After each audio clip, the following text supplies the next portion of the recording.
Good morning, students. We have completed 3 chapters in geography, and today we will start a new chapter.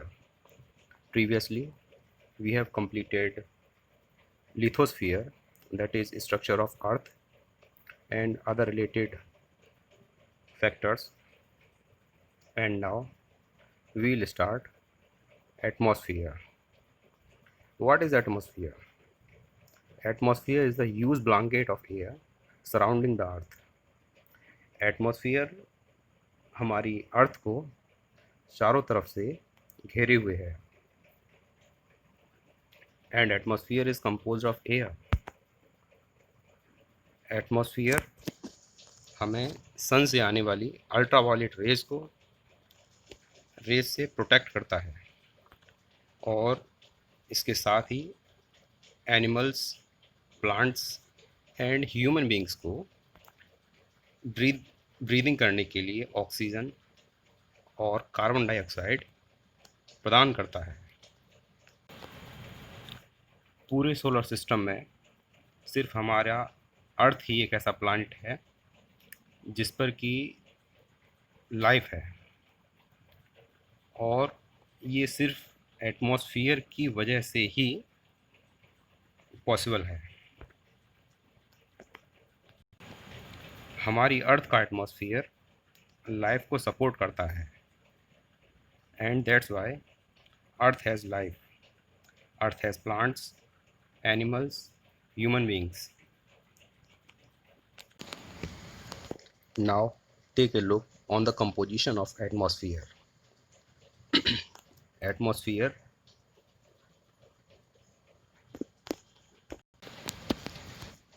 Atmosphere के composition में nitrogen gas सबसे ज़्यादा है. Nitrogen is the most abundant gas which is found in atmosphere.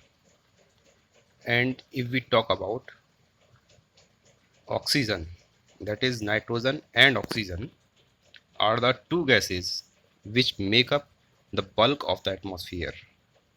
यानी atmosphere में nitrogen जो कि 78% है, जैसा कि आप पाई चार्ट में देख पा रहे हैं, और ऑक्सीजन अबाउट 21% है. ये दोनों गैस मिलके एटमॉस्फेयर का मोस्टली पार्ट बनाती हैं. नाइट्रोजन और ऑक्सीजन के अलावा आर्गन, कार्बन डाइऑक्साइड, हाइड्रोजन जैसी दूसरी गैसें भी थोड़ी मात्रा में एटमॉस्फेयर में मौजूद हैं. Oxygen is the second most plentiful gas in the atmosphere, that is air. Air is a mixture of gases. Human beings and animals during breathing take oxygen and exhales carbon dioxide, and while plants and cyanobacteria take carbon dioxide and releases oxygen. तो इस प्रकार carbon dioxide और oxygen का amount environment में बैलेंस रहता है. If we cut trees then this balance gets disturbs. Green plants carbon dioxide को लेकर सनलाइट की प्रेजेंस में अपना फूड प्रिपेयर करते हैं और ऑक्सीजन को रिलीज़ करते हैं, और यही ऑक्सीजन ह्यूमन बींग्स और अदर एनिमल्स इसको लेते हैं और कार्बन डाइऑक्साइड को रिलीज़ करते हैं. और इस प्रकार नेचर में ऑक्सीजन और कार्बन डाइऑक्साइड का बैलेंस बना रहता है. लेकिन पोल्यूशन की वजह से, due to factories and smoke, the cars scooter which release the smoke, उसकी वजह से एनवायरनमेंट में कार्बन डाइऑक्साइड की मात्रा बढ़ जाती है, जिस वजह से अर्थ का क्लाइमेट और वेदर डिस्टर्ब होता है। कार्बन डाइऑक्साइड एक ग्रीन हाउस गैस है। ग्रीन हाउस गैस उसे कहते हैं जो कि अर्थ से रेडिएट होने वाली हीट को, निकलने वाली हीट को बाहर जाने से रोकती है, और इस तरीके से अर्थ का टेम्परेचर मेंटेन रहता है। लेकिन कार्बन डाइऑक्साइड की मात्रा अधिक हो जाने पर ये ज़्यादा हीट को रोकती है, जिससे कि अर्थ का टेम्परेचर बढ़ जाता है।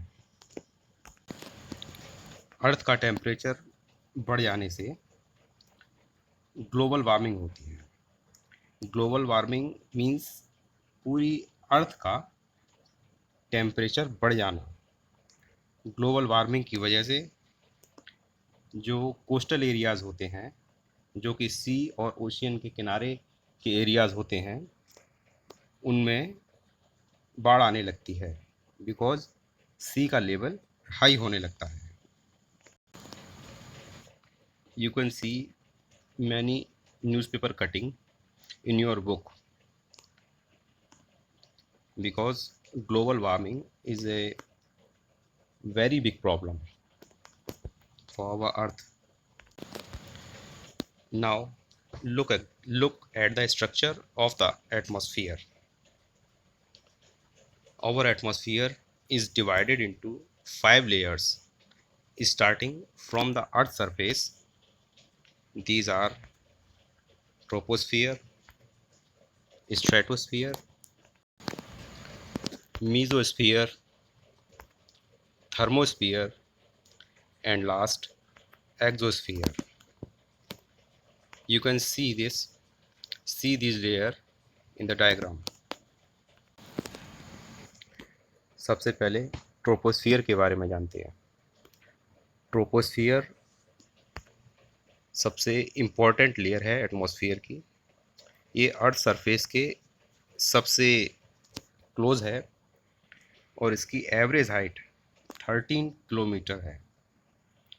वैसे पोल्स पे इसकी हाइट कम होती है और इक्वेटर पे इसकी हाइट ज़्यादा होती है, लेकिन on an average the average height of troposphere is 13 kilometre. सारे weather phenomena like rainfall, fog, hailstorms, storms, वो सभी इसी ट्रोपोस्फियर में ही होते हैं। इसलिए ट्रोपोस्फियर हमारे लिए सबसे ज़्यादा इम्पोर्टेंट लेयर है। इसी लेयर की ऑक्सीजन के द्वारा हम लोग सांस लेते हैं। Now second layer is stratosphere.